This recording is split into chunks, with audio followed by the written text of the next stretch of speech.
오늘 우리에게 주시는 하나님의 말씀 빌립보서 4장 14절부터 19절까지 말씀인데요. 우리 성경을 보시면서 한 목소리로 같이 봉독하겠습니다. 그러나 너희가 내 괴로움에 참여하였으니 잘하였도다. 빌립보 사람들아, 너희도 알거니와 복음의 시초에 내가 마게도냐를 떠날 때에 주고받는 내 일에 참여한 교회가 너희 외에 아무도 없었느니라. 데살로니가에 있을 때에도 너희가 한 번뿐 아니라 두 번이나 나의 쓸 것을 보내었도다. 내가 선물을 구함이 아니요 오직 너희에게 유익하도록 풍성한 열매를 구함이라. 내게는 모든 것이 있고 또 풍부한지라. 에바브로디도 편에 너희가 준 것을 받음으로 내가 풍족하니 이니 받으실 만한 향기로운 제물이요 하나님을 기쁘시게 한 것이라. 나의 하나님이 그리스도 예수 안에서 영광 가운데 그 풍성한 대로 너희 모든 쓸 것을 채우시리라. 아멘. 사도 바울은 빌립보서 4장 10절 말씀을 시작하면서 빌립보 교회 성도들을 향한 감사의 표현들을 계속하고 있습니다. 오늘 본문에서는 그 감사의 표현들이 조금 더 구체화되고 있는 것을 보게 되죠.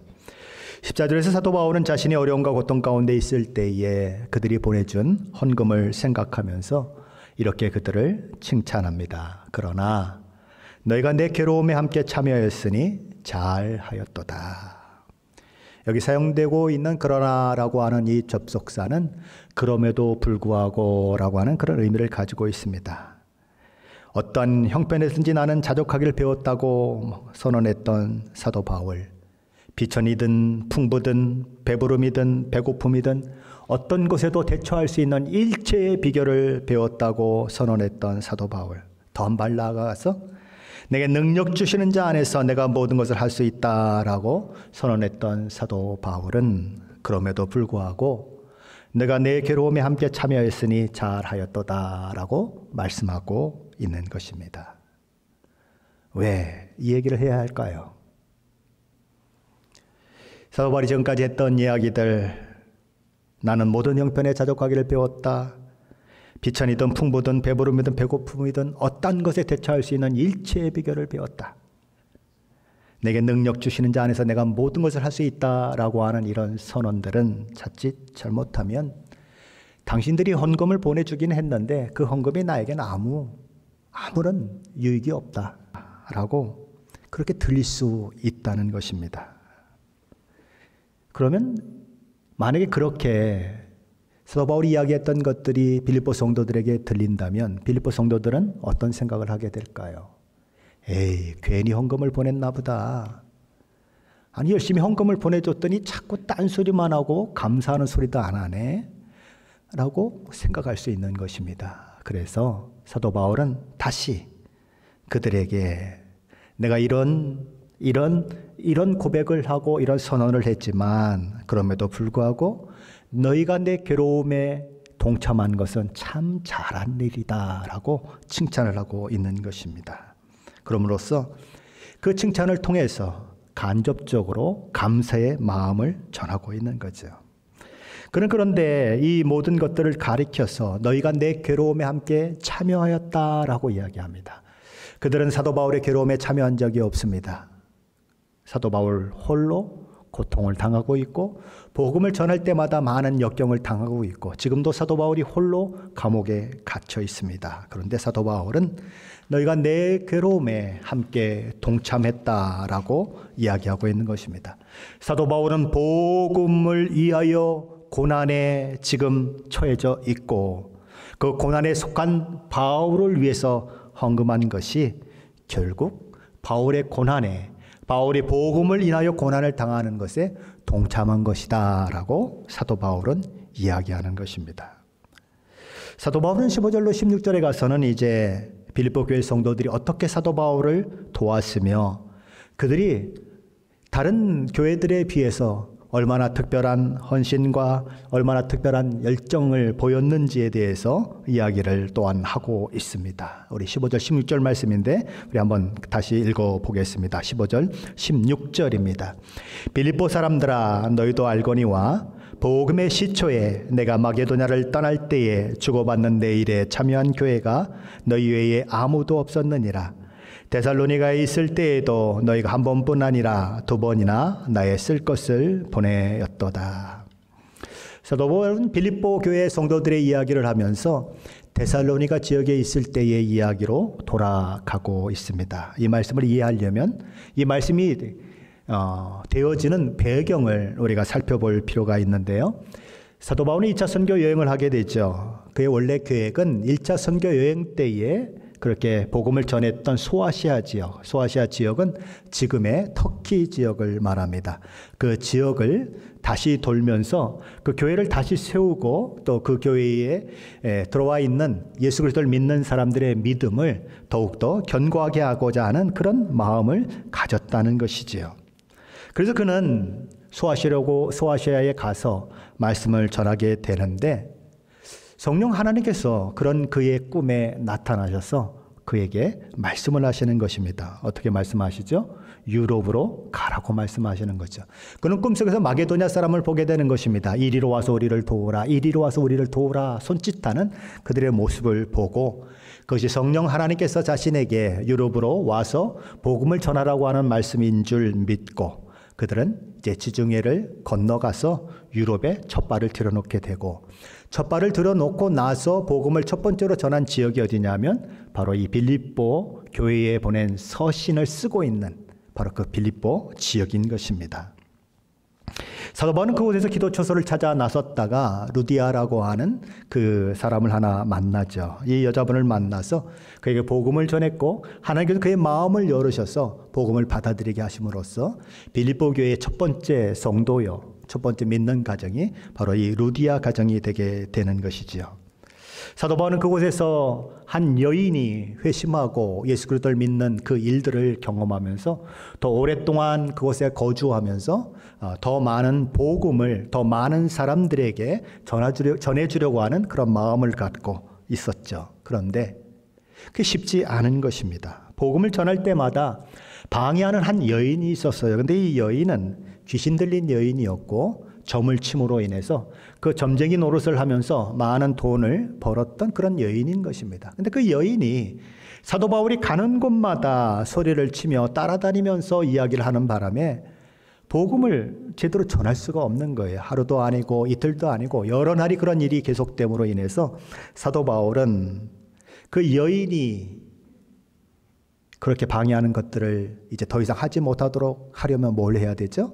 그 여인을 붙들고 있고 그 여인을 지배하고 있는 귀신을 쫓아내야 하는 것입니다. 그래서 예수 그리스도의 이름으로 내가 명하노니 그에게서 나오라 라고 귀신에게 명령을 했고 결국 귀신은 쫓겨나가죠. 그래서 여인은 이제 귀신 들린 여인이 아니라 평상시 그냥 보통의 여인으로 돌아가 버린 것입니다. 근데 문제가 생겼어요. 귀신이 들렸을 때에는 귀신이 속살거리고 귀신이 가르쳐줘서 기가 막히게 우리말에 그런 말이 있죠. 귀신처럼 잘한다고.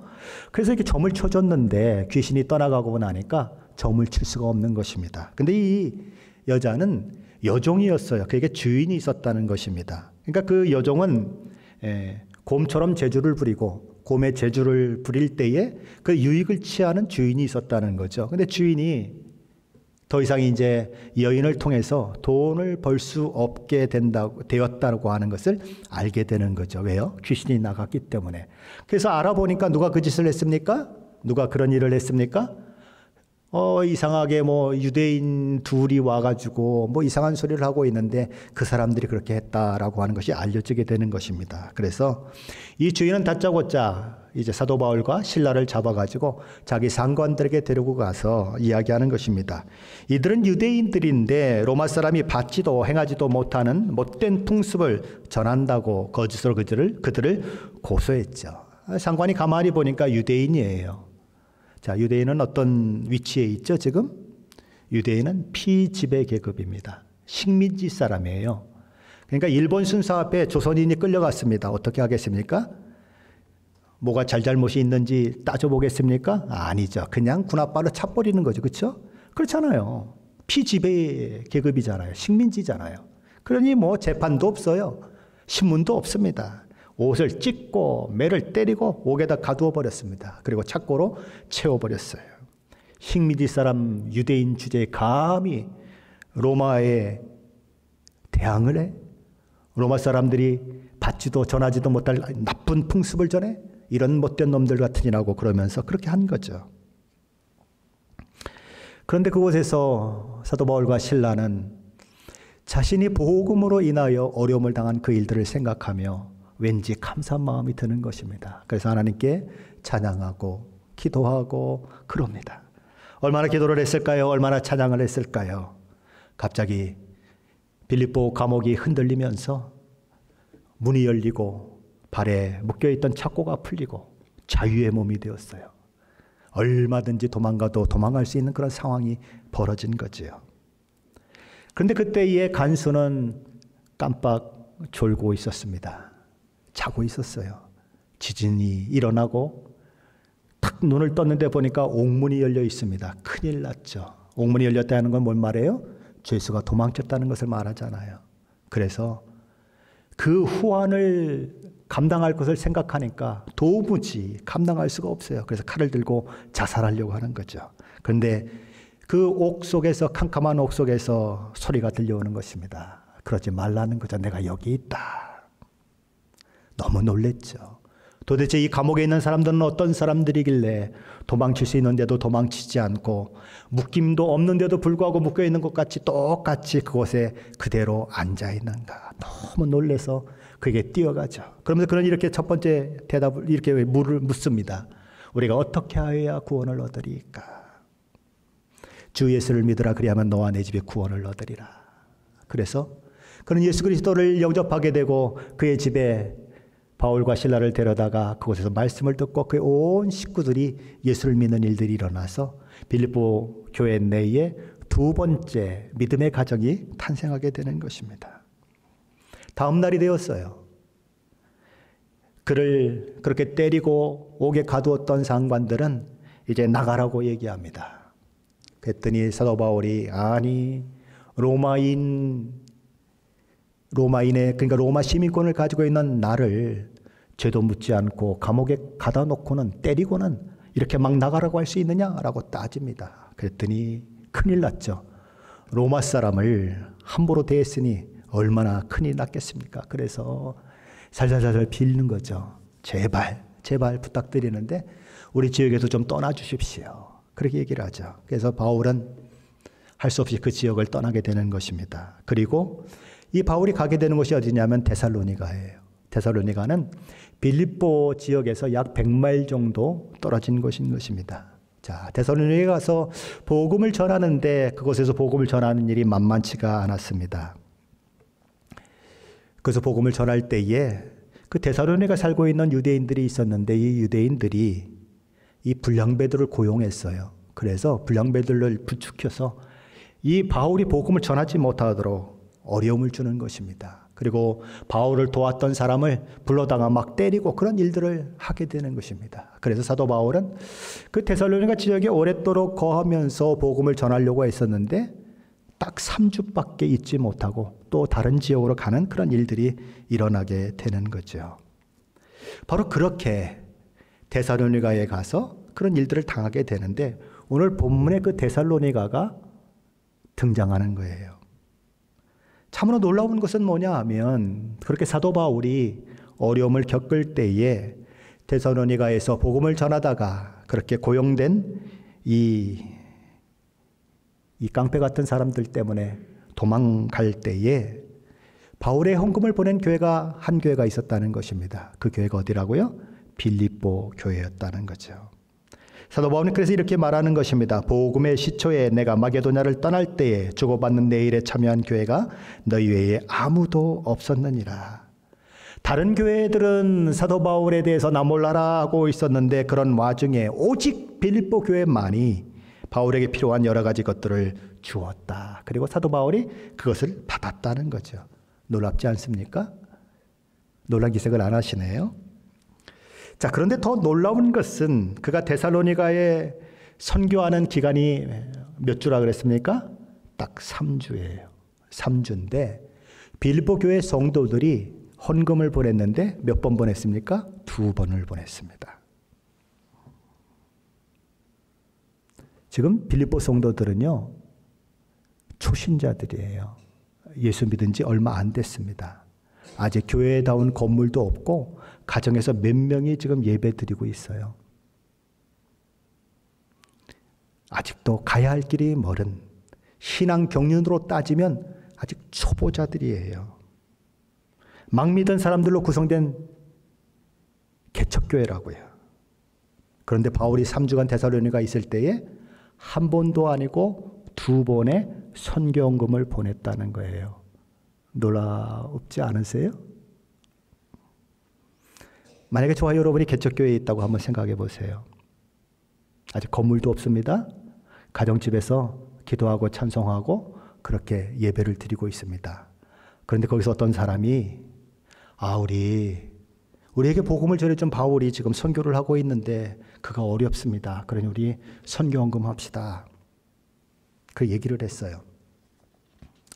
그럼 그 중에서 어떤 마음이 들까요? 아니, 지금 우리가 모이는데 요만큼밖에 안 모이고 지금 우리 형편에 무슨 선교를 합니까? 라고 하는 얘기가 나올 만하지 않겠어요? 근데 그래도 그렇게 얘기하는 사람이 있으니까 그 사람을 너무 무시하기도 좀 그렇고, 그래서 선교헌금을 한번 보냈다고 해보십시다. 근데 한 2주 지났는데 그 사람이 또 얘기해요. 우리 사도 바울이 어려운데 우리 선교헌금 한번 더 보냅시다. 여러분 같으면 뭐라 그러겠어요? 당신 미친 거 아니야? 아니, 내 코가 석자인데 어떻게 선교헌금을, 아니 지금 2주 전에 보냈는데 또 보내자고? 이렇게 얘기할 수 있지 않겠어요? 그런데 빌립보 교회는 그렇게 개척교회였고 초신자로 구성된 교회였는데 3주 만에 2번이나 헌금을 보냈다는 거예요. 이게 놀랍다는 거예요. 그들은 영적으로 아직 어린 신자였지만 복음을 사랑하고 사도 바울을 사랑하는 그 마음에 있어서는 누구에게도 지지 않았다는 거예요. 그 일은 어떻게 가능한가? 그들을 구원하신 예수 그리스도를 너무나 사랑하기 때문에 그 일이 가능했다는 거예요. 또한 그들을 구원한 그 복음이 얼마나 귀한 가치가 있는지 그들이 알았다는 거죠. 그 복음은 죄와 허물로 죽은 나를 살린 복음이고, 내 가정을 살린 복음이고, 나에게 영원한 생명을 주신 복음이라고 하는 것을 그들이 알았기 때문에 그 복음은 모든 사람에게 전해져야 하고, 나처럼 과거에 내가 믿지 않았을 때처럼 예수 그리스도를 믿지 못하는 자들이 그 복음을 듣고 거듭나고 새 사람이 되고 하나님의 자녀가 되는 그 일들은 계속되어야 한다는 생각이 그들 가운데 있었기 때문에 그들은 그렇게 2번이나 헌신해서 이 헌금을 보내게 되는 것입니다. 바울은 그들에게 세상에서 가장 귀한 복음을 전해 주었어요. 저와 여러분도 그렇게 생각하십니까? 내가 가지고 있는 복음이 세상에서 가장 귀한 것이라고 생각하십니까? 이 복음을 포기하라고 한다면 다른 모든 것을 포기할 수 있을 만큼 그 복음이 여러분에게 절대적인 것입니까?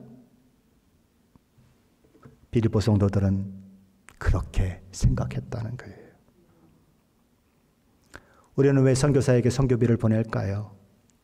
왜 교회 목회자들을 생활비를 전부 부담하면서까지 교회를 세워가려고 그렇게 노력할까요? 복음을 선포하고 하나님의 말씀을 선포하는 일에 전념하라고 그렇게 서포트하는 것이죠. 복음이, 하나님의 말씀이, 복음을 선포하고 하나님의 말씀을 아는 것이 내가 가지고 있는 돈과는 비교할 수 없는 인간의 영혼을 살리고 인간의 생명을 다시 일으켜 세우고 하나님의 모든 복과 은혜를 받아 누리는 길임을 내가 정말 알기 때문에, 그래서 우리는 헌금을 하는 것입니다. 그래서 우리는 선교사를 후원하는 거예요.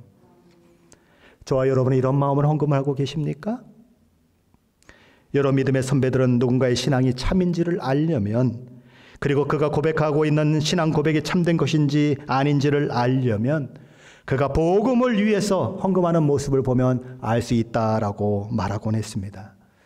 존 칼빈은 이렇게 얘기했어요. 우리의 문제는 교회에서 돈에 대해서 너무 많이 이야기하는 것에 있는 것이 아니라 돈에 대해서 바르게 이야기하지 않는 데 있다.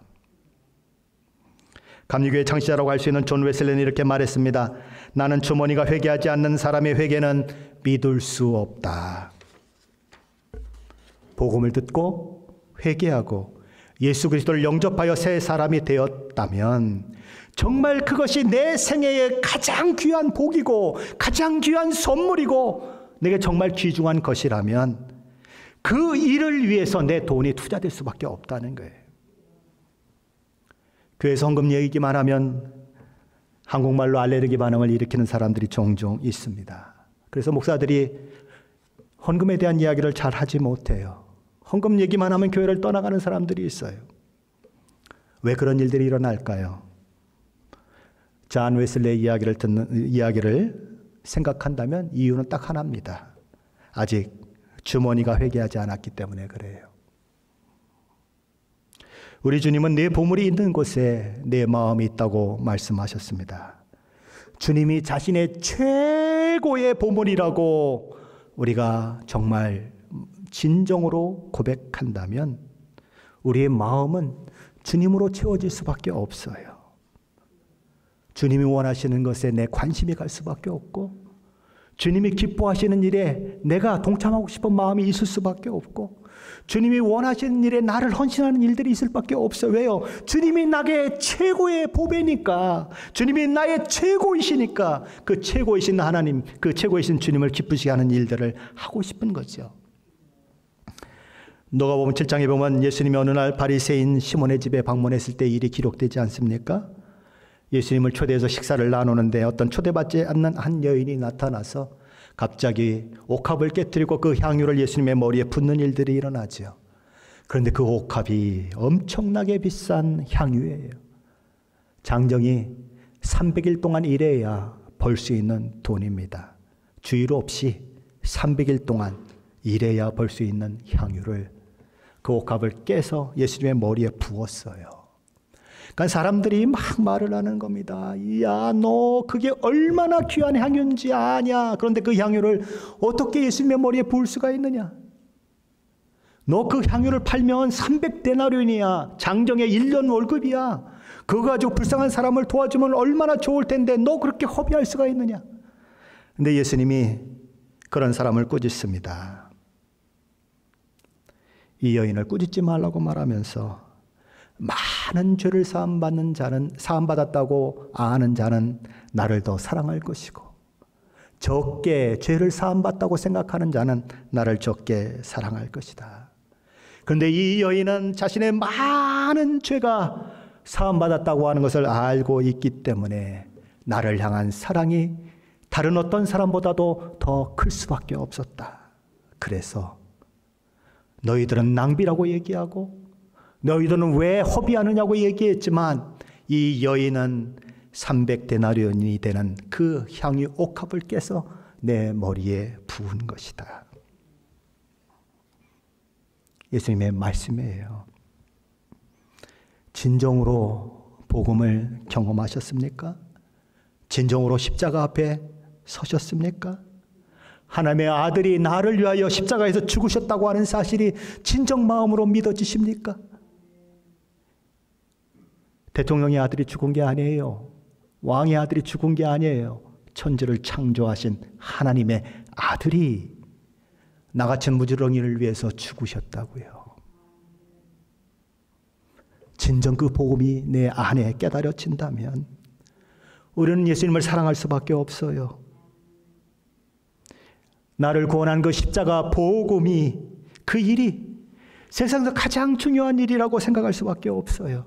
그 일에 관심을 가질 수밖에 없어요. 그러기에 그는 예수님이 원하시는 일을 위해서, 예수 복음이 전파되는 그 일을 위해서, 예수 말씀이 전파되는 그 일을 위해서 자신의 물질을 아낌없이 사용할 수 있는 사람이 되는 거예요. 근데 누가 그랬다고요? 초신자들로 구성된 빌립보 교회가, 아직 개척교회에 불과한 빌립보 교회가 그러했다는 것입니다. 그것을 감사하고 있는 거지요. 그것을 칭찬하고 있는 것입니다. 그러고 난 후에 17절에서 사도 바울은 무슨 말을 합니까? 우리 17절 말씀입니다. 함께 읽어봅니다. 내가 선물을 구함이 아니요 오직 너희에게 유익하도록 풍성한 열매를 구함이라. 사도 바울은 이런 이야기를 하는 이유를 얘기합니다. 내가 너희를 칭찬하는 것은 내가 선물을 받고 싶어서 하는 이야기가 아니다. 내가 너희들을 통해서 공급을 받지만 너희가 나를 공급한 그 일은 내게 유익이 될 뿐만 아니라 너희에게는 더욱 큰 유익이 된다 라고 사도 바울은 이야기하는 것입니다. 그래서 로이드 존스 목사님은 빌립보서 강해 책에서 오늘 본문 빌립보서 4장 17절 말씀을 이렇게 의역했습니다. 이렇게 너희가 나에게 선물을 보내주니 참으로 고맙다. 그러나 내가 기쁜 것은 좋은 선물을 받았기 때문이 아니라 이 일로 너희 재산이 늘어나고 거기에 이자까지 붙을 것이기 때문이다. 나를 대접한 그것이 하나님을 기쁘시게 하는 것이다. 나를 대접한 그것이 하나님의 뜻을 이루기 위한 그 헌신이다. 왜요? 사도 바울이 하나님의 복음을 전하는 사람이기 때문에 그래요. 사도 바울이 그 복음을 위해서 애쓰는 사람이기 때문에 그래요. 그 복음이 뭐예요? 하나님께서 당신의 아들 예수 그리스도를 이 땅에 보내시고 십자가에 못 박혀 죽게 하시기까지 저와 여러분에게 들려주기를 원했던 거예요. 세상 모든 사람들이 듣기를 원하는 거예요. 어디까지? 당신의 아들을 십자가에 죽이시기까지 그 복음이 모든 열방과 나라와 민족 가운데 수많은 사람들의 심령 가운데 들려지기를 원했던 복음이에요. 그 복음이 사도 바울을 통해서 전해지는데 그 사도 바울이 그 복음을 잘 전하도록 너희들이 헌금하고 도와주었으니 그 일들을 하나님이 얼마나 기뻐하시겠는가. 그 일들을 하는 너희를 하나님이 얼마나 축복하실 것인가. 원금뿐만 아니라 이자까지 풍성히 하나님이 너에게 주실 것이다. 그것이 로이드 존스 목사님이 이야기하는 것입니다. 성경은 종종 다른 사람을 돕는 것이 나를 위한 것이라고 이야기를 해요. 믿으십니까? 잠언 19장 10절에 이렇게 말합니다. 가난한 자를 불쌍히 여기는 것은 여호와께 구워드리는 것이니 그의 선행을 그에게 갚아 주시리라. 가난한 자에게 줬는데 그 사람은 나에게 갚을 방법이 없습니다. 나는 준 것으로 끝이에요. 근데 누가 갚으신다고요? 하나님이 갚으신다. 누가복음 16장 10절에 이렇게 말합니다. 내가 너희에게 말하노니 불의의 재물로 친구를 사귀라. 그리하면 그 재물이 없어질 때에 그들이 너희를 영주할 초소로 영접하리라. 불의의 재물인 돈으로 사람들을 이롭게 하고 유익하게 하면 네가 돈이 없을 때 그들이 너를 돕고 너를 세우는 일들이 일어날 것이다. 장래에 보험을 드는 일이 뭔가? 없는 사람들을 돕고 가난한 사람들을 돕는 것이다 라고 얘기하는 거예요. 디모데서 6장 18절 19절에 이렇게 말합니다. 선을 행하고 선한 사업을 많이 하고 나누어 주기를 좋아하며 너그러운 자가 되게 하라. 이것이 장래에 자기를 위하여 좋은 터를 쌓아 참된 생명을 취하는 것이니라. 다른 사람에게 베푸는 것이 오히려 내가 잘 되는 길이고 내가 복받는 길이다. 겉보기에는 내가 다른 사람에게 베푼 것 같지만 실제는 자신의 장래를 위해서 재산을 쌓아놓은 것과 똑같은 그런 결과를 만들어낸다. 예수님은 마태복음 10장 42절에서 이렇게 말씀합니다. 또 누구든지 제자의 이름으로 이 작은 자 중에 하나에게 냉수 한 그릇이라도 주는 자는 내가 진실로 너희에게 이르노니 그 사람이 결단코 상을 잃지 아니하리라 하시니라. 보잘것없는 사람에게, 나에게 갚을 것이 없는 사람에게 냉수 한 그릇 대접한 것도 하나님은 기억하시겠다. 내가 반드시 상을 주겠다. 우리 주님의 약속이에요. 마태복음 10장 41절은 이렇게 말합니다. 선지자의 이름으로 선지자를 영접하는 자는 선지자의 상을 받을 것이요 의인의 이름으로 의인을 영접하는 자는 의인의 상을 받을 것이요. 무슨 말이에요?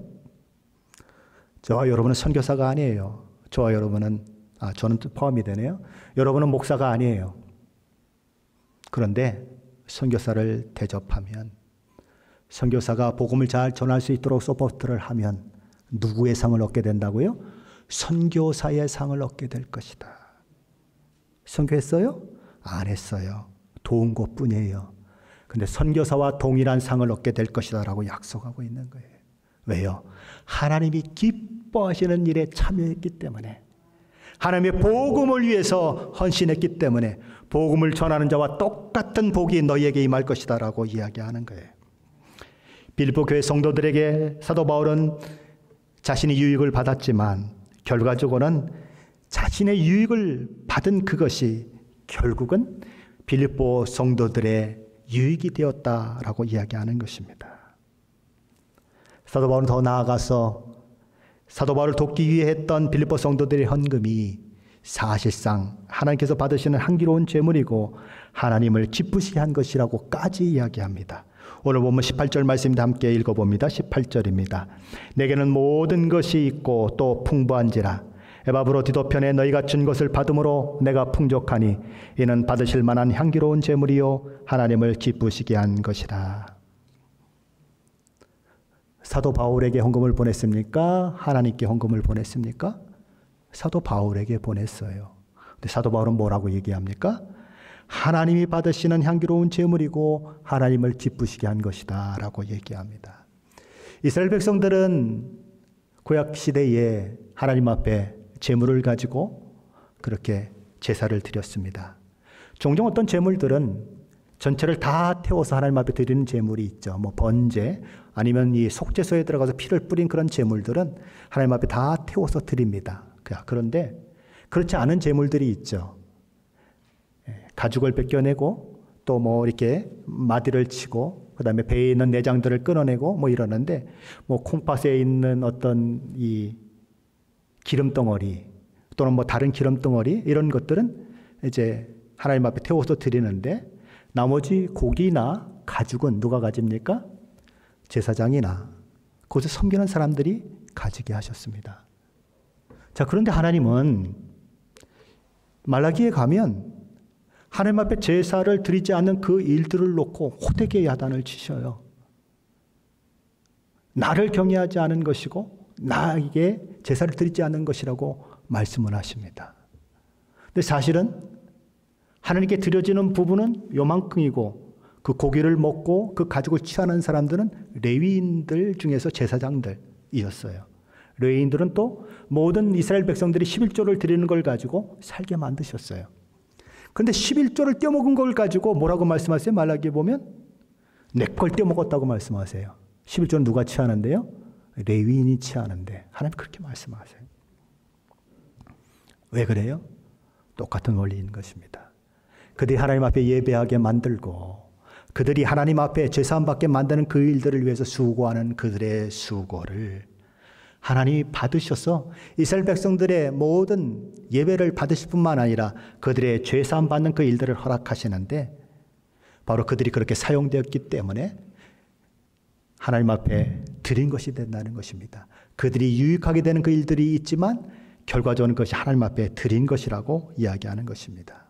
그렇게 제물이 이렇게 연기로 태워져서 피어 올라져서 향기로운 냄새로 하나님 앞에 드려지는 것처럼 그 원리를 가지고 사도 바울에게 적용한다면 사도 바울에게 했던 헌금은 결국 누구를 위한 헌금인가? 하나님을 위한 헌금이고 하나님께서 기쁘시게 받으시는 그런 헌금이다라고 이야기하는 것입니다. 자, 그렇다면 하나님께서 받으실 만한 향기로운 제물을 하나님께 드림으로 하나님을 기쁘시게 했다고 사도 바울은 이야기하고 있는데 그러면 하나님은 그런 자에게 어떤 축복을 주실까요? 오늘 보면 19절 말씀인데 함께 읽어봅니다. 19절입니다. 나의 하나님이 그리스도 예수 안에서 영광 가운데 그 풍성한 대로 너희 모든 쓸 것을 채우시리라. 하나님이 그리스도 예수 안에서 영광 가운데 그 풍성한 대로 너희 모든 쓸 것을 채우시리라. 우리는 돈에 집착하려고 합니다. 우리는 재물에 집착하는 경향이 있습니다. 왜 그렇습니까? 장차 어떤 일을 만날지 모르기 때문에 그래요. 불안해서 그래요. 장래의 삶에서 일어난 그런 일들을 생각하며 염려가 우리 마음껏 있기 때문에 그렇습니다. 그런데 성경은 지나친 걱정을 하는 것은 믿음의 행동이 아니라고 말합니다. 장차 무슨 일이 생길까, 앞으로 어떻게 살 것인가에 대해서 병적으로 걱정하는 것은 믿음의 일이 아니라고 이야기합니다. 사도 바울은 오늘 본문에서 그 이야기를 하고 싶은 거예요. 우리 주님께서도 마태복음 6장에서 산상설교를 통해서 이와 같은 가르침을 주셨지 않습니까? 그러므로 내일 일을 위하여 염려하지 말라. 무엇을 먹을까, 무엇을 마실까 생각하느라고 염려하며 근심하며 시간을 보내지 말라고 우리 주님은 말씀하셨습니다. 그리고 예수님이 들으신 그 예가 뭐죠? 공중에 날아다니는 새, 들의 백합화의 예를 드셨어요. 공중의 새를 보라, 심지도 않고 거두지도 않고 창고에 모아들이지도 아니하되 너희 하늘 아버지께서 기르시나니 너희는 이것들보다 귀하지 아니하냐. 너희 중 누가 염려함으로 그 길을 한 자라도 더할 수 있겠느냐? 또 너희가 어찌 의복을 위하여 염려하느냐? 들의 백합화가 어떻게 자라는가 생각해보라. 수고도 아니하고 길쌈도 아니하느니라. 그러나 내가 너희에게 말하노니 솔로몬의 모든 영광으로도 입은 것이 이 꽃 하나만 갖지 못하였느니라. 공중의 새도 하나님이 먹이시고 들에 핀 백합화도 하나님이 피게 하셔서 아름다운 자태를 그렇게 드러내게 만들지 않느냐. 그러니 하나님이 너를 먹이시고 입히시고 너의 삶을 이끌어 가신다고 하는 믿음을 갖고 하나님을 바라보라는 거예요. 우리는 창조주 하나님이라고 고백합니다. 하나님은 온 세상의 창조주시요 모든 것에 부요한 하나님이라고 우리는 고백합니다. 그런데 종종 하나님이 얼마나 풍성하신 분이신지 얼마나 부요하신 분인지를 잊고 사는 경우가 있어요. 우리는 누구일까요? 우리는 하나님께서 친히 우리의 삶에 대해서 걱정해 주시는 그런 사람들이에요. 하나님이 우리의 삶을 염려하시는 그런 하나님의 자녀들이라고요. 자녀가 있으십니까? 어린 자녀가 있다면 어린 자녀가 내일은 내가 아침밥을 먹을 수 있을까 근심해가지고 잠을 못 이루는 자녀들이 있던가요? 내일 내가 입을 옷이 있을까? 내가 학교 갈 수 있을까? 그런 생각을 하는 자녀들이 있던가요? 없어요. 그냥 엄마 아빠만 있으면 평안히 자고 평안히 일어납니다. 안 먹겠다고 투정을 하는 경우는 있어도 엄마 아빠가 밥을 안 주는 경우는 없어요. 걔가 뭘 잘했습니까? 아니요. 내 자식이기 때문에 그래요. 그놈이 속을 새겨도 어떻게 할 방법이 없어서 그를 안고 우는 것은 내 자식이기 때문에 그래요. 그 아이에게 내 모든 것을 투자하고 내 시간을 투자하고 내 돈을 투자해도 아깝지 않은 것은 내 자식이기 때문에 그래요. 근데 하나님도 그러신다는 거예요. 하나님은 어떤 하나님인데요? 시편 24편 1절에 이렇게 얘기합니다. 땅과 거기에 충만한 것과 세계와 그 가운데 사는 사람들까지도 다 여호와의 것이로다. 이 세상의 모든 것들이 다 하나님의 것이다. 하나님이 그렇게 풍성하신 분이시다. 그 하나님이 어떻게 하신다고요? 너희의 모든 쓸 것을 채우시리라. 사도 바울은 풍성하신 하나님의 공급에는 제한이 없다고 얘기합니다. 그분이 너희 모든 쓸 것을 채우시리라. 뭘 채우신다고요? 너희 모든 쓸 것을 채우시리라. 쓸 것을 채우신다는 말씀을 기억해야 합니다. 하나님은 우리의 허영심을 채워준다고 얘기하지 않아요. 우리의 거짓된 욕망, 우리의 욕심을 채워준다고 얘기하지 않으세요. 정말 우리에게 필요한 것, 진짜 우리에게 필요한 것은 공급해 주시겠다고 말씀하시는 거예요. 종종 저와 여러분이 필요한 것 있어요. 근데 정말 내가 그것이 필요한 것인가 하는 것과 일치하는가? 그렇지 않을 때가 너무 많지요. 하나님은 우리 자신이 필요하다고 하는 것을 채워주시는 분이 아니고 내게 꼭 필요한 것을 채워주시는 분이세요. 그렇다면 하나님께서 영광 가운데 그 풍성한 대로 너희 모든 쓸 것을 채우시라는 이 약속은 누구에게 해당하는 약속일까요? 사도 바울은 나의 하나님이 그리스도 예수 안에서라고 말씀함으로써 이 약속의 대상자들은 그리스도 안에 있는 사람들이라고 말합니다. 하나님께서 후하게 아낌없이 모든 것을 채워주시는 사람은 누구냐? 세상 모든 사람들이 아니고 오직 우리 주 예수 그리스도 십자가 대속의 은혜를 믿고 하나님의 자녀된 사람들이라고 얘기하는 거예요.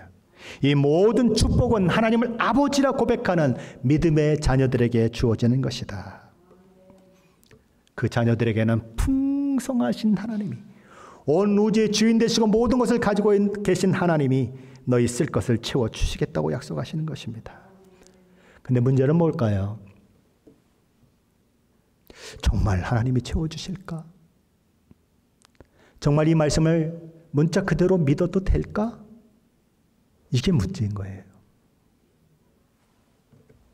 예수님은 마태복음 7장 11절에 이렇게 말씀하십니다.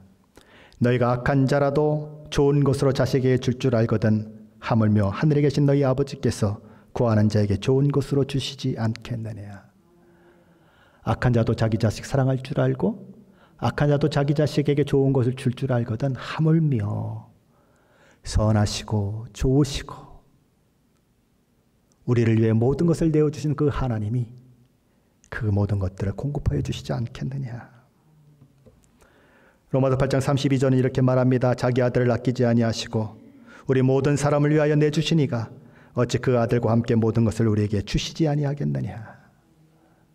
하나님께서 그토록 사랑하시는 당신의 아들을 그 잔혹한 십자가에 못 박아 죽기까지 우리를 사랑하셨다면 먹고 마시고 입는 사소한 그 문제에 대해서 어찌 방관자가 되시겠는가? 어찌 공급하시지 않겠는가? 라고 이야기하는 것입니다. 무슨 말이에요? 절대 그러실 리가 없다는 것입니다. 사도 바울은 하나님께서 그 놀라운 하나님의 풍요하심을 통해 날마다 자기를 어떻게 공급하셨는지를 아는 사람입니다. 그것을 체험한 사람이에요. 그래서 이렇게 얘기하는 거예요. 내가 직접 경험하고 체험한 나의 하나님이 그리스도 예수 안에서 영광 가운데 그 풍성한 대로 나의 모든 쓸 것을 채우시리라. 내가 경험했다. 내가 체험했다. 그 하나님은 모든 것을 공급하시는 하나님이시다. 라고 얘기하는 거예요.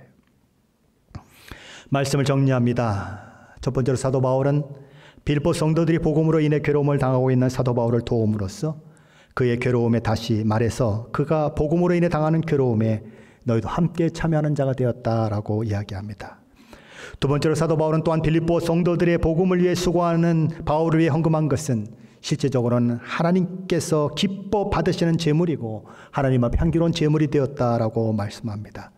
그리고 마지막 세 번째로 사도 바울은 빌립보 성도들이 그런 헌금, 그런 헌신의 결과는 사도 바울을 유익한 것으로 나타나기도 하지만 결과적으로는 그들을 풍성하게 하고 그들을 복되게 한다라고 이야기하고 있습니다.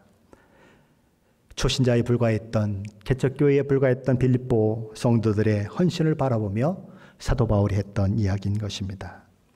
하나님은 소자에게 냉수 한 그릇 대접한 것도 기억하시는 분이십니다. 선지자의 이름으로 선지자를 영접하는 자에게 선지자의 상을, 의인의 이름으로 의인을 영접하는 자에게 의인의 상을, 복음 전하는 자를 대접하는 자에게 복음 전하는 상을, 말씀을 전하는 자를 대접하는 자에게 말씀 전하는 자의 상을 주시는 분이 우리 하나님이십니다.